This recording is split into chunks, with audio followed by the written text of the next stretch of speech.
You remember where you were when the Chiefs hosted the Pittsburgh Steelers in 2015? You probably don't, because at the time, there wasn't a ton to be excited about. After winning their first game, the Chiefs lost 5 straight. The team that was certain it was special in the preseason was surrounded by uncertainty. If the season was going to be saved, the Chiefs would have to string some wins together fast, and that would have to happen amid injuries at perhaps the worst possible time. It is a significant injury report today. First of all, for the Chiefs, Jeremy Maclin out. Concussion suffered last week against the Vikings. He will not play today. It was kind of one of those things that happened on short notice. We actually found out 10 minutes before we went out to start warming up for the game, and shift in mindset. Going from playing a lot of special teams today to playing mostly offense today. Injuries plague all NFL teams. And as the Chiefs entered Week 7 without their star running back and receiver, it seemed they'd been struck by the injury bug more severely than usual. The Chiefs on third down, it has not been a secret. They are last in the league on third down conversions at just 28%. They've been trying to dig out of an early hole from those first 3 games of the season. Let's go, get in here, come on. Kansas City quarterback Alex Smith been in the crosshairs, and the Chiefs' slow start came alive a bit in the second half last week. Chiefs calling audible. Alex Smith out of his spread set. He's got a tight left and Kelsey in a 2-point stance. They'll throw to Kendrick West. Catch made near side against the blitz, and West on the hot read. A gain of 12 on a quick check down throw against the blitz. Hey, nice. West stays in at running back to the right of Alex Smith. He'll get it on an inside run. Now darts right, 40-yard line to the 35. Runs into the D-back and then gets hit in the shoulder, but he goes down for a gain of 8 yards, maybe 9. First down at the Pittsburgh 31. The give is to DeAnthony Thomas with blocker in front of him. Kelsey blocking, first down and out of bounds inside the 20-yard line. The offensive line has continually changed. Now Eric Fisher going from right tackle to left tackle. Jeff Allen coming in at right tackle, who missed most of the season because of a high ankle injury. Larry Duvernay-Tardif in at right guard. So they continue to try and find the right pieces so that Alex Smith can have more production. Smith with time, wide open, hit his man across the 40-yard line. Chris Conley pulls it in, and he's out of bounds at the 45. Andy Reid was quick to point out that they haven't done a very good job of protecting him, and he was protected pretty well on that completion to Chris Conley. I thought the offensive line set a tempo early. They weren't going to put up with any pushing around or shoving in that, but the guys battled, and that's important. It's not all going to be pretty. I mean, that's part of this game. So, but you gotta keep battling. You start picking up some of those blitzes, they get frustrated. As the game goes on and you start to become more physical, you kind of feel the defense slowing down. And that's when you kind of know and you kind of crank it up even more. And it's important that we keep building on that. We're not there yet. So we gotta keep going. Shotgun snap. Smith out pattern. Caught near side Albert Wilson. Lowers the shoulder, breaks off a hit, stays on his feet. Downfield block 30. Wilson 25-20 and out of bounds. Down at the Steeler 13-yard line. Yards after contact. A 34-yard catch and run by Albert Wilson. The Chiefs showed encouraging signs with how they moved the ball in the first half. But once inside the red zone, they would struggle to translate that offensive progress into touchdowns. It's going to be dropped by Kendrick West. Now they will try to get a field goal from Cairo Santos. And the kick is good from 30 yards out. Santos gets the Chiefs on the board. They dropped him. Yeah, they dropped him there. Damn, throw the layup. I'm not sure. Third down and goal to go at the 4-yard line. Forward, ED! Watch out! Draw play. And again, Pittsburgh not tricked. They're all over Kendrick West, a gain of a half-yard. And the Chiefs will have to try another short field goal. Now they're going to double cover Kelsey on the left. Alex Smith, slant, caught by Conley, well short of a first down. A gain of just 4 on 3rd and 10. That won't be enough for the first down, and here comes the field goal unit.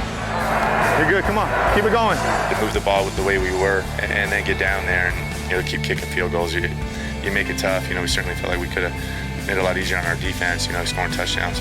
You got to do a better job. And that line drive kick is through the uprights. At intermission, the Chiefs on 3 Cairo Santos makes lead the Steelers 9-3. We got to shoot at the end zone, man. We got to shoot at the end zone. So it's 9-3 Chiefs at the half, but you look at the offense, some visible frustration because they probably felt they left some points on the board. It did leave some points on the board. Anytime the offense is struggling, you're always going to start with the offensive line. And for the Chiefs in this game, it was the third starting combination they had throughout the first 7 games of the season. Eric Fisher had moved back over to left tackle after starting the first 6 games on the right side. Larry Duvernay-Tardif didn't start the previous 3 games, moved back to right guard. And then Jeff Allen, who had missed the first 6 games of the season with that high ankle sprain, he started back at right tackle. And while Jeff moved around and played a lot of different spots, these 3 guys really settling into their position didn't just help this team in the second half, it really helped them throughout this historic winning streak. See those changes on the offensive line. You look at the broad scope of this game. This was 2 games after the Chiefs lost Jamaal Charles for the season, so they need someone to step up at the running back position. That somebody ended up being Charkandrick West, somebody that we had watched throughout OTAs and training camp make plays. He just needed an opportunity. He got that in this game to be the featured guy against the Steelers. In the first half, much like the offensive line, didn't really get things going, had 7 carries for just 26 yards. But in the second half, West carried the ball 15 times for 84 yards and a touchdown. His presence and the offensive line really settling in, really set the tone for this game and gave them an identity moving forward.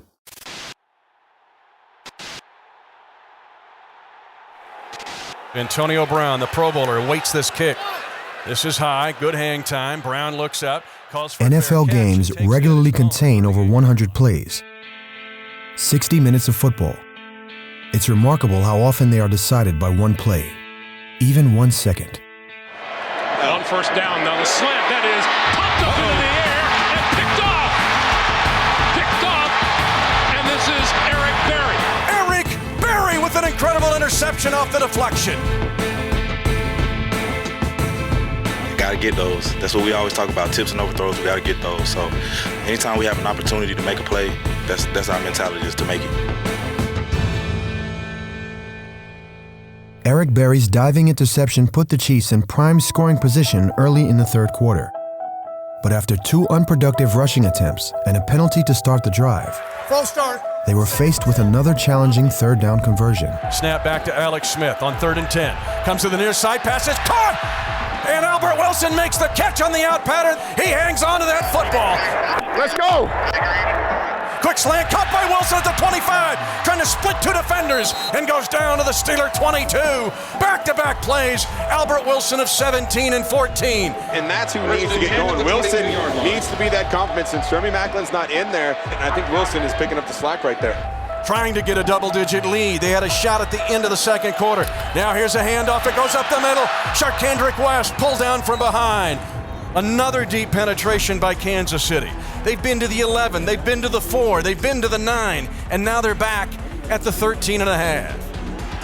Alex Smith hands out. Wide receiver screen, right side to Conley, gets a block, darts back inside the 10. Conley stretching out, still on his feet and pulled out of bounds. Chris Conley, his best play of his rookie season. Tough play, gains 9. Now, let's get it into the end zone. Alex Smith can even sneak this in. Watch out! Handoff, Charkandrick West, he does! Touchdown! Kansas City! Charkandrick West, his first National Football League touchdown! That a kid! Mitch Morse, Larry Duvernay-Tardif, Jeff Allen, Zach Fulton on the right side, powering the Steelers into the end zone, and Charkandrick West tastes the sweet nectar of the end zone. They bring a lot of stuff, and they were going to test us. So we got some young guys in there. They got us a couple times, but I think for the most part, I thought we handled it very well. But the main thing I thought they did was they battled. There was a certain attitude that they brought to the game. They're not going to get the credit, but the result is you got a running back that got 108 yards, and then you got a quarterback that had some big throws there. Much like the Chiefs' offensive line, veteran wide receiver Jason Avant's contributions to the scoring drive were easily overlooked. Hey, Jason! But his quarterback certainly took notice. Hey, great play, bro. Oh, did you see the play on the deuce-deuce? Yeah. He shot it. He shot the deuce-deuce. Yes. And Jason, he picked him off. Nice. On 2nd and goal, the Chiefs came out in a 3 wide receiver bunch to the weak side and called a bubble screen to wide receiver Chris Conley. Even before the ball was thrown, Steelers cornerback William Gay recognized the play and made a break on the route. Avant noticed and stepped in front of Gay, allowing Conley enough room to break outside and turn up the field. Had Avant not picked up the shrieking cornerback, the play may have resulted in a loss of yards, or even a turnover. With a tremendous play from Avant, the Chiefs' offense had completed a successful scoring drive. But as often happens in the NFL, the Pittsburgh Steelers had an answer. Landry Jones in the pocket, throwing long near side. It's Antonio Brown trying to reverse to the ball. He's got it on a deep throw near sideline. Landry Jones out of the shotgun under pressure, throwing left. The pass will be intercepted, almost picked off. No, it's incomplete. But Sean Smith had a chance to pick it at the 1-yard line. Landry Jones starting to take some of those shots you were talking about in the first half. 16-3. You have to start pushing up the field. Can't settle for field goals at this point. Landry Jones under center. Power play. Le'Veon Bell trying to go right, gets to the first wall, and drags 2 Chiefs down to the 23-yard line. Landry Jones out of the shotgun snap under pressure. Lobs a pass for the end zone. It is going to be caught left side. Is it a touchdown? It is. The Steelers have a touchdown on an over-the-shoulder grab on an out and up to Martavis Bryant. So the Pittsburgh Steelers come right back and close the gap to 16-10, and that was more like the Pittsburgh offense that we were used to seeing because we hadn't seen it all day. And Landry Jones at the same spot of the field where the Chicago Bears had a game-winning touchdown on the far left, a very similar play to Martavis Bryant. But what the Chiefs did not want, it was a quick answer by the Steelers. That quarterback is the same quarterback that got after Arizona the week before, and Arizona's a pretty good football team. So I know he's a young guy. He looks like he has a great future. I was impressed with some of the things he did today, but I was more impressed by the way we didn't let off the accelerator at all for 4 quarters, and that's important.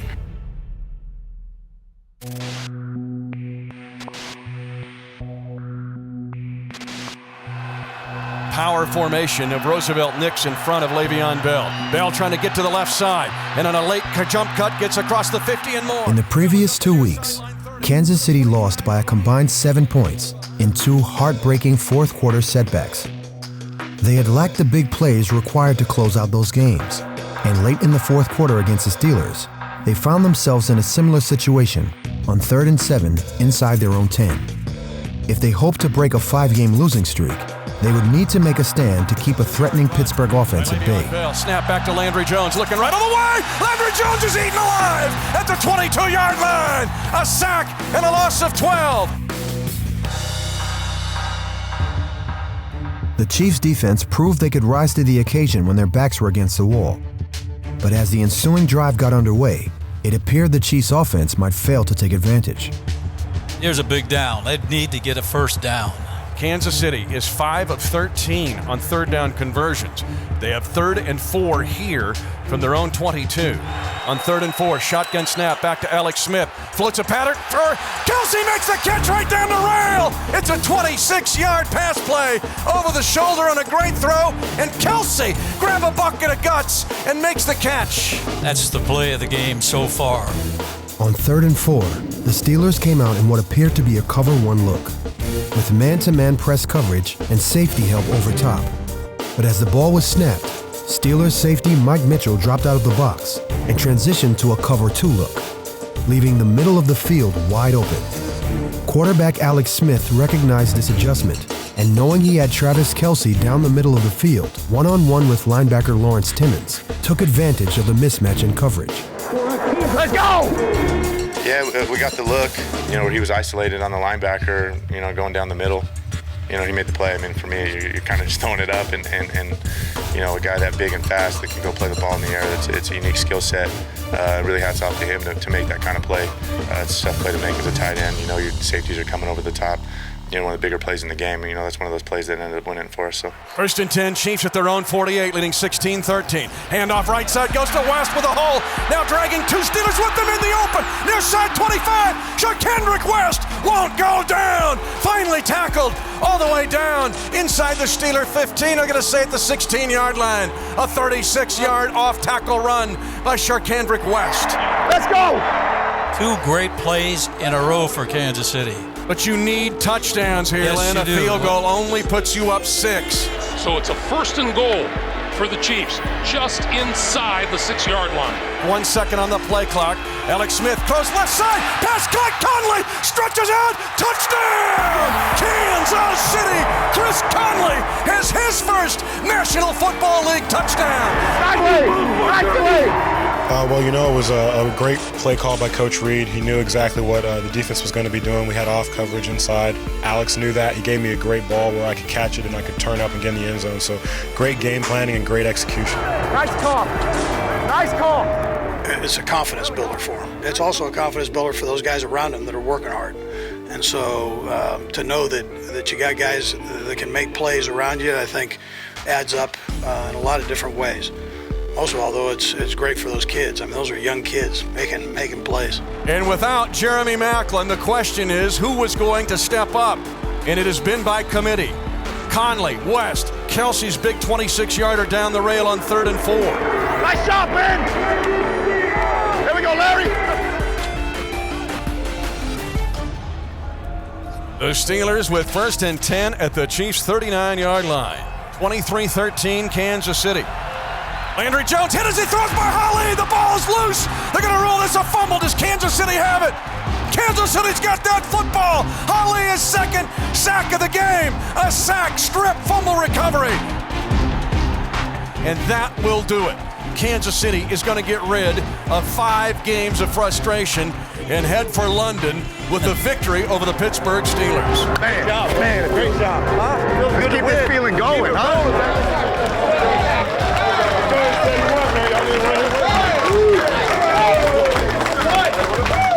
Hey, bring on London, baby. So the Chiefs get the 23-13 win over the Pittsburgh Steelers. A much better half for the offense in the second half, but you look at the end of this game, some real big plays by the veteran leadership of this team. That's what we need late in the game. In a game you got to win. You want your veterans to step up and make plays. We saw them do that. Tamba Ali, we saw his 2 crucial sacks.